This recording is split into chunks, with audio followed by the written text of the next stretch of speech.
Bapak dan Ibu sekalian, penting diketahui bahwa setiap manusia, ingat betul ini ya, bukan muslim lagi, tapi setiap manusia ketika terlahir ke muka bumi, seyogianya mesti memahami apa tujuan hidupnya.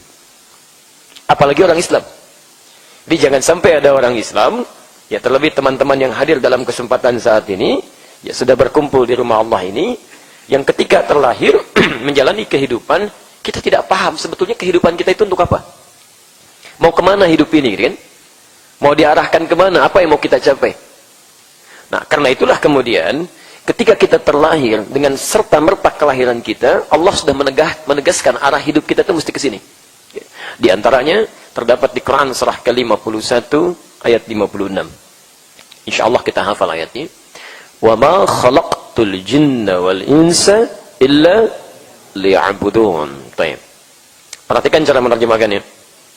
Dan tidaklah aku ciptakan jin dan manusia itu kecuali supaya mereka menjadikan, perhatikan cara menerjemahkannya, supaya mereka semua menjadikan seluruh aktivitasnya sebagai ibadah kepadaku. Ya, awas hati-hati ya.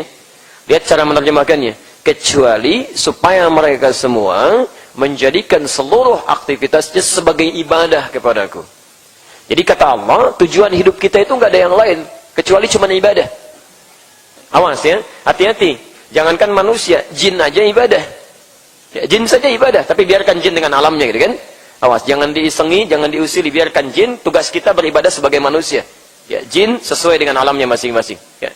Kan sekarang sedang marak-marak ini orang-orang iseng berhubungan dengan jin, dia. Itu biarkan, tidak usah banyak dipikirkan. Itu sudah ada di Quran, jadi jangan aneh, gitu ya. Tugas kita cuma menghindarinya saja. Quran surah ke-72 ayat ke-6 ya. Quran surah 72 Al-Jinn ayat yang ke-6. Wa annahu kana rijalun minal insi ya'udzuuna birijalin minal jinni fazaduhum rahaqa. Ya, masyaallah. Sungguh ada sementara kalangan manusia yang berkolaborasi minta bantuan kepada jin dalam mengentaskan persoalannya. Namun ternyata jin itu tidak membawa solusi, melainkan hanya kesengsaraan semata.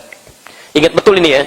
Kalau ada orang berinteraksi dengan jin, minta bantuan dalam kehidupannya, awas, kata Quran, perhatikan betul, kata Quran, jin itu tidak akan memberikan solusi.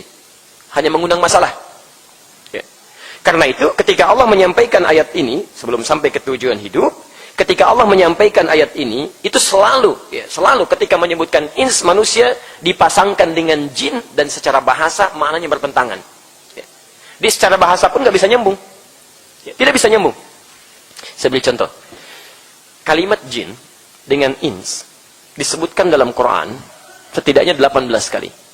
Dan selalu berpasangan. Ketika disebutkan jin, insnya muncul. Ya, ya ma'syaral jinni wal ins. Wa ma khalaqtul jinna wal ins. Jinnya dijamakkan menjadi jinnah, ya. Insnya dijamakkan menjadi nas, disebutkan 241 kali dalam Al-Qur'an. Minal jinnati wan nas. Ketika jinnah, nasnya muncul. Yang paling menarik, kenapa Allah senantiasa menggandengkan jin dengan manusia dalam Quran? Salah satunya ingin menjelaskan bahwa alamnya beda, sifatnya beda. Jadi nggak bisa Anda mengundang dari alam berbeda, memberikan solusi pada masalah Anda. Itu jadi masalah nantinya. Saya beri contoh. Jin, secara bahasa, itu artinya sesuatu yang tersembunyi. Nggak nampak. Ya. Di fitrahnya memang tersembunyi. Baik.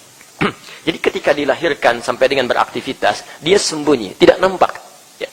Jadi kalau dia misalnya melakukan penampakan, itu artinya sedang keluar dari fitrahnya. Itu pasti jin bermasalah itu. Hati-hati ya. Jin itu fitrahnya tersembunyi. Ketika melakukan penampakan, berarti sedang punya masalah itu. Ya. Yang lebih punya masalah kalau ada manusia cari-cari penampakan jin. Nah itu, ya.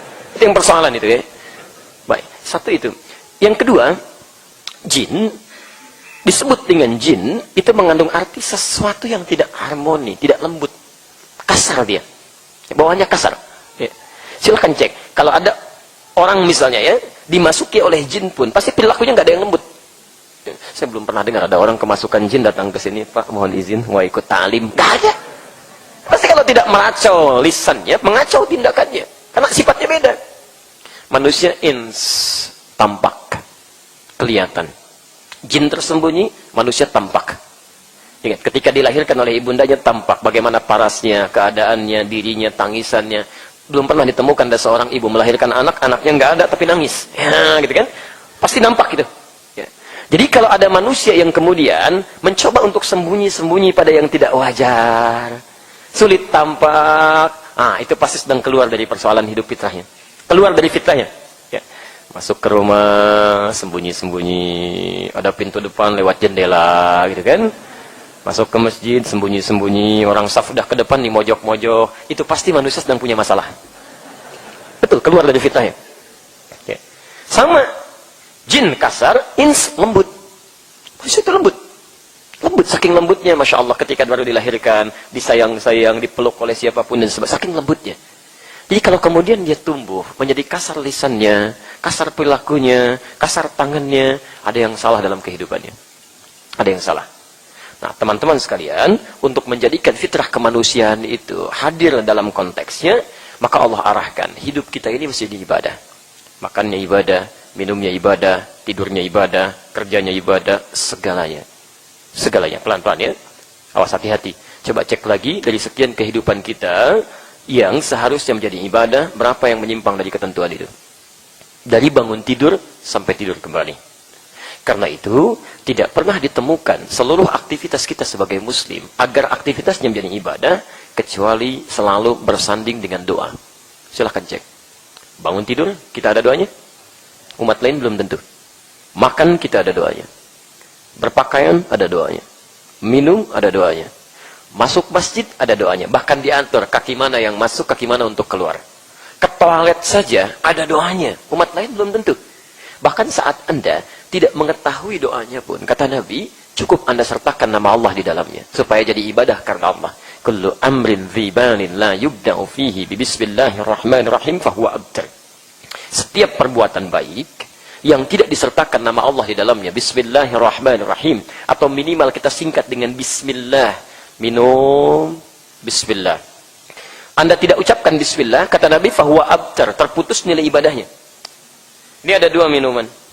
Diminum oleh dua orang muslim. A, B. Yang A ketika minum mengucapkan bismillah. Yang ini tidak.